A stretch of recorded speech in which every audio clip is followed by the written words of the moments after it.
ನಮಸ್ಕಾರ ಸ್ನೇಹಿತರೆ. ಈ ಅವರೆಕಾಯಿ ಸೀಸನ್ನಲ್ಲಿ ಅವರೆಕಾಯಿ ಖಾದ್ಯಗಳು ಮಾಡದೇ ಇದ್ದರೆ ಹೇಗಲ್ವಾ?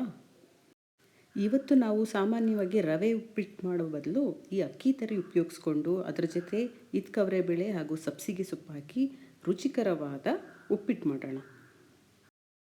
ಉಪ್ಪಿಟ್ಟು ಮಾಡೋಕ್ಕೆ ಮೊದಲನೇದಾಗಿ ಇದ್ಕವರೆ ಬೇಳೆನ ಒಂದು ಪಾತ್ರೆಯಲ್ಲಿ ನೀರು ಹಾಕಿ ಸ್ವಲ್ಪ ಉಪ್ಪು ಹಾಕಿ ಬೇಯಿಸ್ಕೊಳ್ಳೋಣ. ಇದನ್ನೇನು ಕುಕ್ಕರ್ನಲ್ಲಿ ಬೇಯಿಸೋದು ಬೇಡ, ಪಾತ್ರೆಯಲ್ಲೇ ಮುಚ್ಚಳ ಮುಚ್ಚಿ ಒಂದು 1/4 ಗಂಟೆ ಬೇಯಿಸ್ಕೊಳ್ಳೋಣ. ಬೇಳೆ ಬೇಯೋಷ್ಟರಲ್ಲಿ ಇವಾಗ ನಾವು ಅಕ್ಕಿ ತರಿನ ಹುರ್ಕೊಬೇಕು. ಗಮನಿಸಿ, ಇದು ಇಡ್ಲಿ ರವೆ ಇಲ್ಲ, ಅಕ್ಕಿ ತರಿ ಅಂತಲೇ ಅಂಗಡಿನಲ್ಲಿ ಸಿಗುತ್ತೆ, ಅದನ್ನೇ ನೀವು ತೊಗೊಬನ್ನಿ. ಲೈಟಾಗೆ ಸ್ವಲ್ಪ ಫ್ರೈ ಮಾಡ್ಕೊಬೇಕು. ನೋಡಿ, ಸಾಮಾನ್ಯವಾಗಿ ರವೆ ಉಪಯೋಗಿಸಿದ್ರೆ ಗ್ಯಾಸ್ ಪ್ರಾಬ್ಲಮ್ ಅಂತ ಹೇಳ್ತಾರೆ. ಇವಾಗ ಈ ಅಕ್ಕಿ ತರಿ ಉಪಯೋಗಿಸ್ಕೊಂಡು ನಾವು ಅವರೆ ಬೇಳೆ ಹಾಕ್ಕೊಂಡು ಉಪ್ಪಿಟ್ಟು ಮಾಡಿದ್ರೂ ನಮಗೆ ಅಷ್ಟೊಂದು ಗ್ಯಾಸ್ಟ್ರಿಕ್ ಸಮಸ್ಯೆ ಬರಲ್ಲ.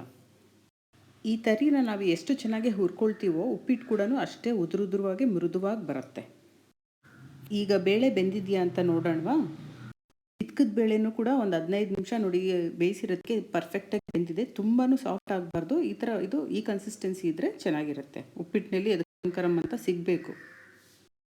ಈ ಅವರೆಕಾಯಿ ಜೊತೆ ಈ ಫ್ರೆಶ್ ಆಗಿರೋ ಸಬ್ಸಿಗೆ ಸೊಪ್ಪು ಹಾಕಿದ್ರೆ ಇನ್ನೂ ಅದ್ಭುತವಾಗಿರುತ್ತೆ. ಹಾಗೂ ನೋಡಿ, ಈ ಸೊಪ್ಪಿನಲ್ಲಿ ನಾರಿನಂಶ ಜಾಸ್ತಿ ಇರುತ್ತೆ, ಅದರಿಂದ ಜೀರ್ಣಕ್ರಿಯೆಗೆ ತುಂಬ ಉಪಯೋಗ. ಈಗ ಎಲ್ಲ ತಯಾರಿ ಆಗಿದೆ ಉಪ್ಪಿಟ್ಟು ಮಾಡೋಕ್ಕೆ. ನೋಡಿ, ಅಕ್ಕಿ ತರಿ ಹುರಿದಾಗಿದೆ, ಇದ್ಕದ ಬೇಳೆನ ಬೇಯಿಸಿಟ್ಕೊಂಡಿದ್ದೀವಿ, ಹಾಗೆ ಸಬ್ಸಿಗೆ ಸೊಪ್ಪನ್ನ ಚೆನ್ನಾಗಿ ಹಚ್ಚಿ ಸಣ್ಣದಾಗಿ ಹಚ್ಚಿದ್ದೀವಿ. ಇದ್ರ ಜೊತೆನೇ ಈರುಳ್ಳಿ, ಶುಂಠಿ, ಹಸಿಮೆಣಸಿನ್ಕಾಯಿ, ಕರಿಬೇವಿನ ಸೊಪ್ಪು ಎಲ್ಲನೂ ರೆಡಿ ಇದೆ. ಇವಾಗ ಉಪ್ಪಿಟ್ಟು ಹೇಗೆ ಮಾಡೋದು ಅಂತ ನೋಡೋಣ. ಉಪ್ಪಿಟ್ಟು ಮಾಡೋಕ್ಕೆ ಮೊದಲನೇದಾಗಿ ಒಂದು ದಪ್ಪ ತಳ ಇರೋ ಒಂದು ಪಾತ್ರೆ ತೊಗೊಂಡು ಅದರಲ್ಲಿ 3ರಿಂದ 4 ಚಮಚದಷ್ಟು ಎಣ್ಣೆ ಹಾಕ್ಕೊಳ್ಳಿ. ಎಣ್ಣೆ ಕಾಯಿದ ನಂತರ ಸಾಸಿವೆ ಹಾಕಿ, ನಂತರ ಸ್ವಲ್ಪ ಜೀರಿಗೆ ಹಾಗೂ ಕಡಲೆಬೇಳೆ, ಉದ್ದಿನಬೇಳೆ ಹಾಕ್ಕೊಬೇಕು. ನಂತರ ಹಸಿಮೆಣಸಿನ್ಕಾಯಿ, ಶುಂಠಿ, ಸಣ್ಣದಾಗಿ ಹೆಚ್ಚಿರೋ ಅಂಥ ಶುಂಠಿ ಹಾಗೂ ಈರುಳ್ಳಿ ಮತ್ತು ಕರಿಬೇವಿನ ಸೊಪ್ಪನ್ನ ಹಾಕ್ಕೊಬೇಕು. ಎಲ್ಲ ಪದಾರ್ಥಗಳನ್ನೂ ಹಾಕಿ ಸ್ವಲ್ಪ ಚೆನ್ನಾಗಿ ಫ್ರೈ ಆಗೋವರೆಗೂ ಬಾಡಿಸಿ. ಅವರೆಕಾಯಿ ತಿಂದರೆ ಗ್ಯಾಸು, ಹೊಟ್ಟೆ ಉಬ್ರಮೆ ಅಂತ ನೀವು ಚಿಂತೆ ಮಾಡಬೇಡಿ. ಅದಕ್ಕೋಸ್ಕರನೇ ನಾವು ಇಲ್ಲಿ ಒಗ್ಗರಣೆಯಲ್ಲಿ ಜೀರಿಗೆ ಉಪಯೋಗಿಸಿದ್ದೀವಿ ಹಾಗೂ ಶುಂಠಿ ಮತ್ತು ಈ ಸಬ್ಸಿಗೆ ಸೊಪ್ಪು ಕೂಡ ಹಾಕಿದ್ದೀವಿ. ಎಲ್ಲನೂ ಜೀರ್ಣಕ್ರಿಯೆಗೆ ತುಂಬ ಉಪಯೋಗ ಆಗುತ್ತೆ. ಆದ್ದರಿಂದ ಒಂದೇ ಪದಾರ್ಥ ಹಾಕ್ಬಿಟ್ಟು ನಾವೇನಾದರೂ ತಿಂಡಿ ಮಾಡೋ ಬದಲು ಈ ಥರ ಎಲ್ಲನೂ ನೋಡಿ, ಹಿಂಗೆ ಸೊಪ್ಪು, ತರಕಾರಿ ಈ ಥರ ಎಲ್ಲ ಹಾಕಿ ಮಾಡಿದ್ರೆ ಸ್ವಲ್ಪ ಎಲ್ಲ ಬ್ಯಾಲೆನ್ಸ್ ಆಗುತ್ತೆ. ನಾವು ಆರೋಗ್ಯವಾಗೂ ಇರ್ಬೋದು, ರುಚಿಯಾದ ತಿಂಡಿ ಕೂಡ ತಿನ್ಬೋದು. ಈರುಳ್ಳಿ ಎಲ್ಲ ಸ್ವಲ್ಪ ಫ್ರೈ ಆಗಿದ ನಂತರ ರುಚಿಗೆ ತಕ್ಕನಷ್ಟು ಉಪ್ಪು ಹಾಕಿ ಹಾಗೂ ಒಂದು ಚಿಟಿಕೆ ಅರಿಶಿನ ಹಾಕ್ಬೋದು.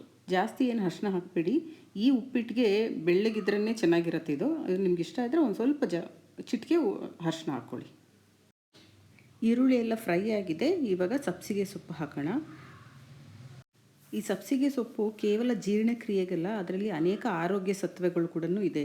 ಇದರಲ್ಲಿ ಕ್ಯಾಲ್ಶಿಯಂ ಅಂಶ ಜಾಸ್ತಿ ಇರುತ್ತೆ. ಆದ್ದರಿಂದ ಈ ಸೊಪ್ಪು ಸೇವನೆಯಿಂದ ನಮ್ಮ ಮೂಳೆಗಳು ಬಲವಾಗುತ್ತೆ. ಈ ಸೊಪ್ಪು ಸೇವನೆಯಿಂದ ತೂಕ ಕೂಡ ಇಳಿಸ್ಕೊಬೋದು. ವಾರಕ್ಕೊಮ್ಮೆ ಆದರೂ ಸಬ್ಸಿಗೆ ಸೊಪ್ಪನ್ನ ಸೇವನೆ ಮಾಡಿ. ಸೊಪ್ಪು ಕೂಡ ಇವಾಗ ಎಲ್ಲ ಚೆನ್ನಾಗಿ ಫ್ರೈ ಆಗಿದೆ. ಕೊನೆಯದಾಗಿ ನಾವು ಬೇಯಿಸಿಟ್ಕೊಂಡಿರೋ ಅಂಥ ಹಿದ್ಕದ ಅವರೆ ಬೇಳೆನ ಹಾಕ್ಕೊಳ್ಳೋಣ. ಎಲ್ಲ ಪದಾರ್ಥಗಳು ಹೊಂದ್ಕೊಳ್ಳೋ ಹಾಗೆ ಬಾಡಿಸಿ. ಈಗ ಉಪ್ಪಿಟ್ಟಿಗೆ 1 ಕಪ್ಪಷ್ಟು ಹಾಲು ಹಾಕ್ಕೊಬೇಕು. ಹಾಲು ಹಾಕೋದ್ರಿಂದ ಉಪ್ಪಿಟ್ಟು ಮೃದುವಾಗಿರುತ್ತೆ ಹಾಗೂ ಉದುರುದ್ರಾಗೂ ಬರುತ್ತೆ. ಇದು ಅಕ್ಕಿ ತರಿ ಸ್ವಲ್ಪ ದಪ್ಪ ಇರೋದ್ರಿಂದ ಬೇರೆ ನಾವು ತೊಗೊಂಡ್ರೆ 1:2 ಆ ಮೆಷರ್ಮೆಂಟ್ ತೊಗೊಳ್ತೀವಲ್ಲ, ಇವಾಗ ನಾವು 1:3 ಮೆಷರ್ಮೆಂಟ್ ತೊಗೊಬೇಕು. 1 ಕಪ್ ಅಕ್ಕಿ ತರಿಗೆ 3 ಕಪ್ಪಷ್ಟು ನೀರು. ನಾವಿವಾಗ 1 ಕಪ್ಪು ಹಾಲು ಹಾಕ್ಕೊಂಡಿದ್ದೀವಿ, ಅದಕ್ಕೆ 2 ಕಪ್ಪು ನೀರು ಹಾಕ್ಕೊಂಡಿದ್ದೀವಿ. ರುಚಿಗೆ ತಕ್ಕನಷ್ಟು ಉಪ್ಪು ಹಾಕಿ ನೀರೆಲ್ಲ ಕುದಿ ಬಂದಾದಮೇಲೆ ಇವಾಗ ನಾವು ಅಕ್ಕಿ ತರಿನ ಸೇರಿಸ್ಕೊಳ್ಳೋಣ. ಲೋ ಫ್ಲೇಮ್ ಮಾಡಿಬಿಟ್ಟು ಸ್ವಲ್ಪ ಹಾಕ್ಕೊಂಡು ಹೀಗೆ ತಿರುಗಿಸಿ, ಇಲ್ಲಾಂದರೆ ಎಲ್ಲ ಗಂಟಾಗೋ ಚಾನ್ಸಸ್ ಇರುತ್ತೆ. ಅಕ್ಕಿ ತರಿ ಎಲ್ಲ ಹಾಕಾದ್ಮೇಲೆ ಚೆನ್ನಾಗಿ ಒಂದು ಸಲ ಎಲ್ಲ ಬಾಡಿಸಿ ಇವಾಗ ಮುಚ್ಚೋಣ. ಲೋ ಫ್ಲೇಮ್ನಲ್ಲೇ ಒಂದು 5 ನಿಮಿಷ ಅಷ್ಟು ಬೇಯಿಸಿ.